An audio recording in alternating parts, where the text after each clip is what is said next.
दोस्तों अगर आपके पास भी फिक्स डिपॉजिट है या आप कराने की सोच रहे हैं तो आज की वीडियो आखिर तक जरूर देखिएगा। सारे एफडी के रूल्स, इनकम टैक्स वाले, क्या लिमिट है, कैसे टैक्स लगता है, पेरेंट्स से पैसा मिलता है लोग एफडी करा लेते हैं, प्रॉपर्टी बेचते हैं हम लोग एफडी करा लेते हैं, मंथली इनकम में से कुछ एफडी कराते हैं।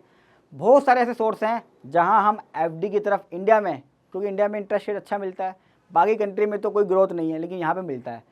तो आज मैंने बताया है कि क्या वाकई में इनकम टैक्स में कुछ लिमिट है कि मैं एफडी कराऊँ, मेरे पास इनकम टैक्स का नोटिस ना आए। अभी एक केस आया था जहाँ पेरेंट्स से उसने पैसे लिए 50 लाख और एफडी करा दी, इनकम टैक्स में उसका केस लग गया है। उसने मेरे से पूछा कि सर कोई लिमिट थी क्या, मैंने गलती कर दी। मैंने कहा नहीं, वो पॉइंट भी आज वीडियो में है, जरूर देखिएगा।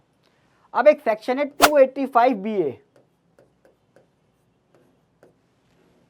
पूरे इनकम टैक्स के अंदर कहीं नहीं लिखा हुआ कि फिक्स डिपॉजिट की कोई लिमिट होनी चाहिए जिससे हम आपको पकड़ेंगे। हाँ, एक रिपोर्टिंग है सेक्शन 285BA में, क्या कहता है वो सुनिए।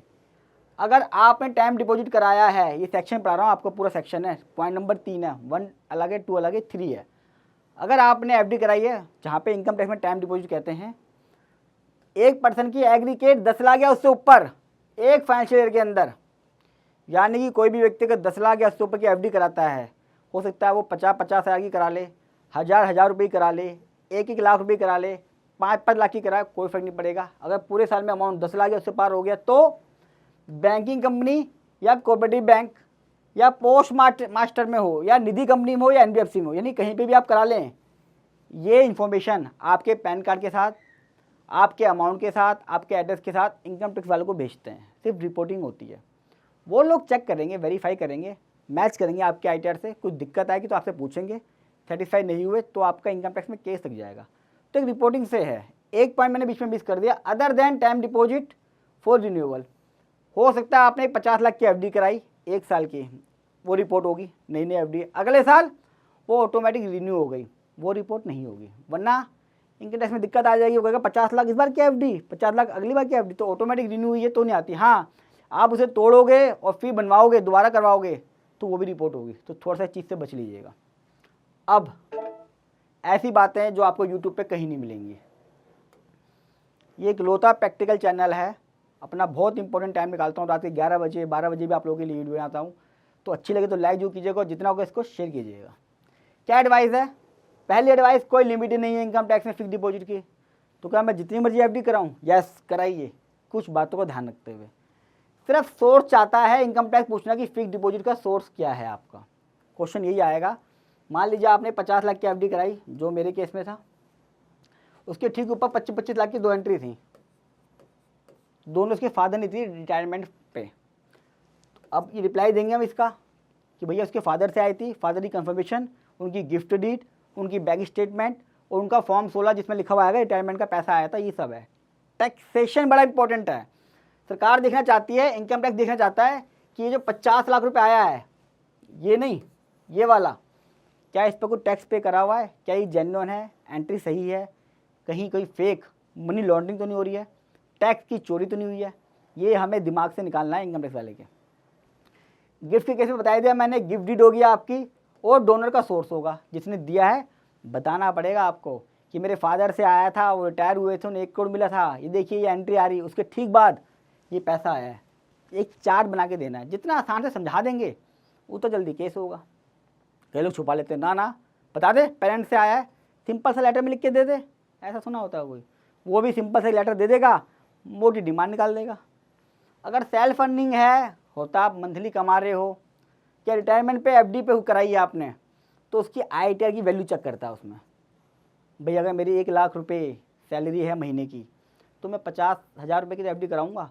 मेरी सैलरी है 1 लाख रुपए की, 12 लाख साल का होगा, कुछ खर्चा भी होगा, मानता हूँ 6 लाख बचता होगा, मेरी एफडी हो रही है 20-20 लाख 25-25 लाख की, वहाँ दिक्कत आपको आएगी। स्पाउस को आपने ट्रांसफ़र कराया, स्पाउस का मतलब होता है मेरे लिए मेरी वाइफ स्पाउस है और मेरी वाइफ के लिए मैं स्पाउस हूँ। पति पत्नी को स्पाउस कहा जाता है। अगर आपने पत्नी को ट्रांसफ़र कराया तो क्लेमिंग का चक्कर तो रहेगा और स्पाउस की इनकम में ही आपको ऐड करना पड़ेगा। कई लोग ट्रांसफ़र करते हैं, इसकी प्रॉपर प्लानिंग हो सकती है जो मैं यूट्यूब पे नहीं बता सकता। प्रॉपर्टी आपने सोल्ड करी है, कोई दिक्कत नहीं है, आपने एफडी करा ली, लेकिन कैपिटल गेन टैक्स पे करा है कि नहीं करा और एग्जम्पशन है कि नहीं, वो इम्पोर्टेंट है। आप बोलोगे मैंने प्रॉपर्टी बेची थी 1 करोड़ की, मैंने 1 करोड़ की एफडी करा दी। इनकम टैक्स वाला बोलेगा कोई बात नहीं, आपने कराई, क्या आपने 1 करोड़ की जो बेची है उसकी कैलकुलेशन दिखाओ, हमने आपने एग्जम्पशन नहीं ली, कॉस्ट कैसे आई, क्या आई, एफडी से मतलब नहीं है, उसके ऊपर बात चली जाएगी। तो ये 6 पॉइंट बड़े इंपॉर्टेंट है। और अब 7वां पॉइंट, हो सकता है कि आपके 26 केस में शो ना हो रही हो एफडी। इसका मतलब ये नहीं है कि आप बच गए या इंटरेस्ट नहीं दिखाऊंगा, ये है वो है। हो सकता है गलत वैल्यू दिखा रही हो, आपने एफडी कराई 10 लाख की, वो 20 लाख की आ रही हो, उससे भी कोई फर्क नहीं पड़ता। हो सकता है निगेटिव दिखा रही हो, कई केस में फिक्स डिपॉजिट निगेटिव भी आता है, उससे भी कोई फर्क नहीं पड़ता। 26 ईयर्स कुछ नहीं है कि स्टेटमेंट है, इसकी कोई वैल्यू नहीं है इनकम टैक्स के अंदर, मैं आपको बता रहा हूँ। हमेशा प्रोफेशनल सर्विस यूज़ करें, क्वालिफाइड आईटीआर के लिए और इनकम टैक्स काम के लिए। मैंने देखा है कई लोग तो आर्टिकल और जो सीए कर रहे हैं उनसे ही अपने इनकम टैक्स के केस कराने शुरू कर देते हैं, जो कि बड़ा घातक है। वो यूट्यूब पे, गूगल पे, इधर से उधर से पूछ पाछ के आपको रिप्लाई बनाते हैं, जो आपके लिए बड़ा नुकसानदायक होता है। दोस्तों वीडियो कैसी लगी कमेंट बॉक्स में जरूर बताइएगा, और फिक्स डिपॉजिट का पार्ट 2 जल्दी अपलोड करूँगा मैं, उसके लिए चैनल को सब्सक्राइब कर लीजिएगा, ताकि जैसे ही वीडियो अपलोड करूँ आपके पास नोटिफिकेशन आ जाए, मेरी कोई भी इंपॉर्टेंट वीडियो जो प्रैक्टिकल होती हैं मिस ना करें। और जितना हो सके दोस्तों, हर इंडिया में दूसरे आदमी के पास, मैं तो कहूँगा हर आदमी के पास फिक्स डिपॉजिट है, उसे पता नहीं है किन किन बातों का ध्यान रखना है, कौन कौन से डॉक्यूमेंट करने हैं।